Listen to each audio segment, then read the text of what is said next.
What do you want in life? What's my purpose in life? Why am I here? What do I love? What am I passionate about? How many people can genuinely answer, this is my purpose in life? Very, very few people. Once you're clear with your purpose, you know what to concentrate on, and you know what to direct your finite amount of energy towards. If you're conditioned, it's because you have allowed yourself to become that. And if we've conditioned ourselves to believe certain kinds of things, and one of the things that we kind of believe and hang on to and live with is this whole idea that all of the things that happened to me in my past are what are keeping me from doing what I'd like to do today. So we hang on to these things and we fill ourselves with blame. You have some options. Here you are exploring the variety of your environment and coming into alignment with who you really are, and then allowing all of that to flow through you too. So in every moment in time, you have the option of focusing in a way that increases and enhances your alignment and your joy, which causes you to resonate with everything you put into your vortex, or something else. There really are not so many other choices, are there? You can focus on a problem. You cannot have enough money and feel bad because you are attached to the money, or you can not have enough money and feel good as you're anticipating more coming. But the consequence or the circumstance of the money does not need to dictate to you how you feel. That is the problem with getting attached to something that you can't control, is that it leaves you like a puppet with no strings. It's about not putting your attachment in all the wrong places, not putting it in what is temporary, but putting it in what is steady. And then in that steady attachment or alignment, then you can just flow it to whatever is currently in your now, flowing through your experience. You can't give away what you don't have. People who are not good at giving away love can't give away love because they don't have it to give away. If I want to give you a dozen oranges, I can't give you those dozen oranges unless I go out and pick up 12 oranges someplace. Otherwise, all it is just empty rhetoric. And the same thing is true of virtually everything in your life. You can't give away love for others if you don't have love in here to give away. If what you have in here is contempt, if what you have in here is anger, if what you have in here is fear, then these are the things you're going to be giving away in your life. Every one of you are drawing a picture with your life. You're the artist. Your hands and your feet are the paintbrushes. And the choices and decisions you're making right now are the paint strokes. You can paint whatever picture you want to paint. You can become whatever you want to become. But your choices and decisions that you're making right now matter. You got to have the grit and the tenacity to push forward and give it a little bit more than what you have right now. Don't wait for the perfect timing. The perfect timing is never going to come because there's no such thing as perfect. There's never going to be a day where you wake up and you're like, this is the perfect day for me to finally change. All the things have lined up. My inbox is completely clear. I have nothing to do today. There's no distractions. The kids are finally perfectly on their own. Oh my gosh, my husband or wife is finally perfect on their own. Everybody is healthy around me. Everything is just perfect. The day is sunny and bright. And oh my gosh, look at all this gold that just happened to appear in front of me. It's not going to happen like that. You need to say, okay, there is never going to be a perfect time, so you need to set a D-Day. Literally, a day in which you say, that's the day. And then you need to marshal all of your motivation, all of your ability to learn and develop skills as fast as you can before that day. But when that day comes, that's D-Day. That's the day that you go. That's the day that you quit. And that has to be a real date for you. I mean, mark it on the calendar. That's the day you quit the thing. That's the day you walk out.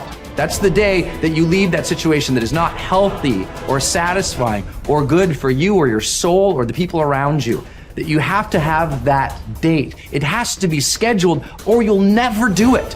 You'll just keep saying, oh, you know, one day things are gonna be, you know, the people who say one day, they end up at the end with a collection of days that were so far from perfect that they're in a state of misery now. They never landed in the land of their dreams because they were always marching in something that was miserable to them, right? At some point, The only way that life changes is that you change your course. And don't wait for a perfect day. So what's your date? People who earn large incomes aren't lucky, and they're not crooks as those without money are so fond of pretending, nor are they endowed with more brains or talent necessarily than their friends and neighbors, nor are they privy to occult secrets, and only a very few were lucky enough to have had rich fathers or grandfathers. Most of the people earning the big incomes today started the same way you and I did, and most other people. The only difference between the men who earn big incomes and those who earn small incomes is that those earning big incomes decided to earn more. They're the people who made it their business to earn more. You see, people do what they make up their minds to do. So get rid of the ancient superstition once and for all that people who earn big money are special people, are lucky, or get the breaks, or had money to begin with, or knew someone, or are smarter, or anything else. These are alibis. They can all be disproved 1,000 times. The reason there are so many of these alibis around is that men who fail to make the grade financially are seldom honest enough to just admit that they really didn't try and keep trying.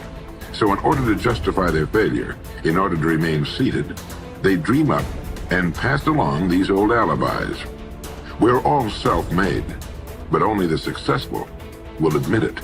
The commitments we make to ourselves and to others, and our integrity to those commitments, is the essence and clearest manifestation of our proactivity. It is also the essence of our growth. Through our human endowments of self-awareness and conscience, we become conscious of areas of weakness, areas for improvement, areas of talent that could be developed, areas that need to be changed or eliminated from our lives. Then, as we recognize and use our imagination and independent will to act on that awareness, making promises, setting goals, and being true to them, we build the strength of character, the being that makes possible every other positive thing in our lives. It is here that we find two ways to put ourselves in control of our lives immediately. We can make a promise and keep it, or we can set a goal and work to achieve it. As we make and keep commitments, even small commitments, we begin to establish an inner integrity that gives us the awareness of self-control and the courage and strength to accept more of the responsibility for our own life. By making and keeping promises to ourselves and others, little by little, our honor becomes greater than our move. The power to make and keep commitments to ourselves is the essence of developing the basic habits of effectiveness. Knowledge, skill, and desire are all within our control. We can work on any one to improve the balance of the three. As the area of intersection becomes larger, we more deeply internalize the principles upon which the habits are based and create the strength of character to move us in a balanced way toward increasing effectiveness in our lives. Get stronger. You can develop the muscle. You can develop the courage muscle. You can develop the inspiration muscle. You can develop the dedication muscle. You can get stronger. There isn't anybody here that can't get stronger. Next time we see you, may not even recognize you. How strong you're going to be able to become in language, in style, and personality, the ability to cope, the ability to handle with anything that happens, no matter what happens. And the third one is get better. We can all get better. I've gotten better. First talk I gave, I stood up, my mind sat back down. But here's the secret to my success. I stood up and did it again. Stood up and I did it again. And I did it again, and I did it again all those many years ago. I did it when I was scared, and I did it when I didn't want to, and I did it when I was ill. And I did it when it didn't work well, and I did it when they didn't appreciate it, and I didn't a lot of times when I didn't know much what I was doing. I just did it anyway.